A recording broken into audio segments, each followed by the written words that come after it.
Bonjour à tous et à toutes. Bonjour. Nous sommes très contents de vous retrouver à cette nouvelle vidéo. Aujourd'hui on revient avec une vidéo spéciale vacances parce qu'on sait que vous êtes de très nombreux parents d'enfants diabétiques à nous suivre sur les réseaux sociaux, sur YouTube et tout ça. Et du coup on a eu une question très récemment d'une maman à qui on vient de découvrir le diabète à son enfant.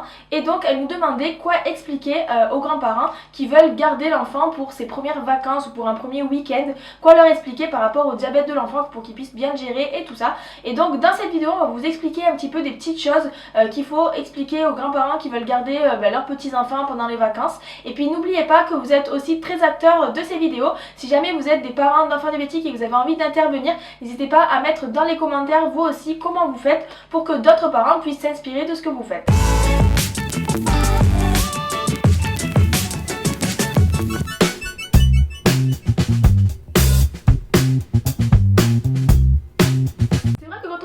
Un diabète, quand on arrive à l'hôpital, enfin quand on découvre un diabète à notre enfant, en tant que parents, nous on est formés, on nous apprend tous sur l'hyper, l'hypo, les resucrages, les insulines, les doses d'insuline, calcul de glucides, tout ça. On nous apprend énormément de choses, un gros paquet d'informations. Mais c'est vrai que les grands-parents, ils sont pas forcément inclus à tout cet apprentissage. Ils viennent pas forcément au rendez-vous pour apprendre tout ça en même temps que les parents. Et on pense pas forcément aux grands-parents, et on pense pas forcément non plus du coup aux vacances quand les grands-parents vont garder les enfants diabétiques. Et c'est là que ça devient compliqué. Et d'ailleurs j'ai posé une question il n'y a pas longtemps sur Instagram dans la story à plein de gens qui m'ont répondu. J'ai posé la question de savoir s'il y avait déjà eu des problèmes au niveau de la garde d'enfants quand le parent partait en vacances. Et en effet il y a beaucoup de personnes qui ont eu des soucis, notamment des gens qui m'ont dit qu'ils avaient une nounou avant le diabète et la nounou a refusé de garder l'enfant après le diabète. Donc voilà, c'est vrai que c'est important de former ces personnes là qui gardent les enfants, même si c'est des moments ponctuels, c'est relativement important dans la vie de l'enfant. Et donc il existe quand même des grands-parents qui acceptent de garder les enfants diabétiques. Et donc dans cette vidéo on va vous donner 2-3 astuces, 2-3 trucs à dire pour que les grands-parents ou les personnes qui gardent les enfants acceptent de les garder. Déjà ce qu'il faut savoir c'est que c'est normal d'avoir peur de garder un enfant diabétique, parce que quand on connaît pas forcément le diabète et tout ça, on a peur de beaucoup de choses, notamment que l'enfant tombe dans les pommes ou des choses comme ça. Donc ce qui est très important, la première chose à faire, c'est de rassurer les grands-parents, de lui dire qu'un enfant diabétique ne tombe pas forcément dans les pommes d'une minute à l'autre. Il se passe quand même des choses entre temps et du coup il y a quand même peut-être quelques petites choses comme ça à expliquer aux grands-parents qui veulent garder leurs petits-enfants. La première chose, et ça vous y pensez tous aussi, c'est tout ce qui est hyperglycémie et hypoglycémie, tout ce qui est conduite à tenir en cas d'hypo et d'hyperglycémie, parce que si l'enfant est en hypoglycémie, il faut le resucrer, et si l'enfant est en hyper, il faut lui faire une correction.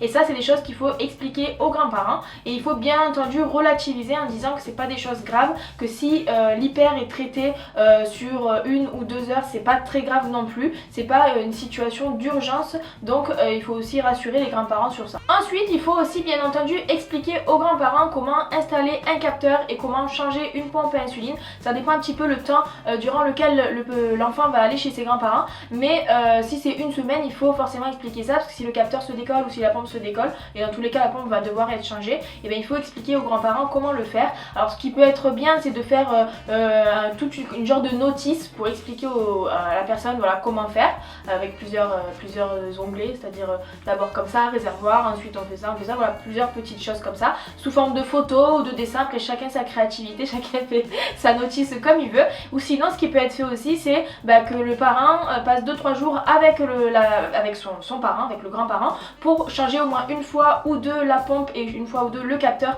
avec la personne, pour lui expliquer comment il faut faire et qu'au moins il puisse le voir vraiment en direct. Et de même pour les enfants qui sont sous dextro capillaire ou alors sous stylo d'insuline, il faut que la personne, l'adulte, puisse sache faire une piqûre d'insuline et puis sache faire un dextro correctement. Et si jamais ces explications ne suffisent pas, n'hésitez pas à aller dire aux grands-parents d'aller regarder un petit peu nos vidéos, parce que c'est vrai qu'on explique vraiment beaucoup de choses. On explique déjà ce que c'est le diabète, tout ça, et ça peut être déjà vraiment très intéressant pour les grands-parents de savoir la base du diabète pour apprendre à connaître son petit-fils, donc c'est vraiment important. Et on n'oublie pas qu'aujourd'hui quand on n'a pas son enfant avec nous, qu'il est avec les grands-parents, il y a toujours le téléphone portable qui existe. Voilà, aujourd'hui sachez que le parent d'un enfant diabétique, rien qu'en en regardant la glycémie de son enfant est capable d'analyser cette glycémie et de dire quoi faire aux grands-parents. Donc dans tous les cas, voilà, le téléphone portable c'est hyper utile et je pense que les parents qui font garder leurs enfants à leurs grands-parents, ils ont toujours leur téléphone avec eux collé comme ça pour savoir ce qui se passe avec leur enfant. Et aujourd'hui d'ailleurs, il existe d'autres petits appareils, notamment pour mettre sur les capteurs de glycémie où on peut suivre les glycémies à distance.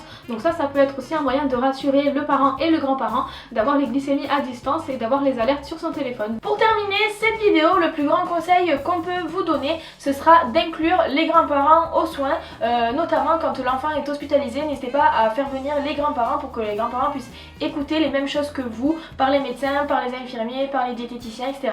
Et puis n'hésitez pas aussi à les emmener à vos consultations lorsque l'enfant a une consultation avec le médecin. Ça permet d'inclure le grand-parent aux soins et de le responsabiliser un petit peu plus sur tout ça et aussi de déstresser un petit peu tout le monde autour du diabète. Voilà pour cette vidéo, n'hésitez pas à nous dire dans les commentaires si jamais vous avez laissé déjà vos enfants aux grands-parents en vacances ou à une personne de l'entourage qui connaissait rien au diabète, comment vous avez fait pour la former, comment ça s'est passé, tout ça, dites-nous un petit peu, dites-nous comment vous avez fait pour leur apprendre tout, si vous avez fait ça sous forme de papier, sous forme de formation, etc. Dites-nous un petit peu tout ça dans les commentaires, ça nous intéresse beaucoup à nous, mais je pense que ça intéresse aussi beaucoup les personnes qui n'ont jamais laissé leurs enfants aux grands-parents et qui aimeraient le faire pour ces vacances. N'hésitez pas également à nous suivre sur les réseaux sociaux, Facebook, YouTube, Instagram, Twitter, Snapchat, etc. pour recevoir des notifications en cas de nouvelles vidéos. Merci d'avoir suivi cette vidéo et à bientôt.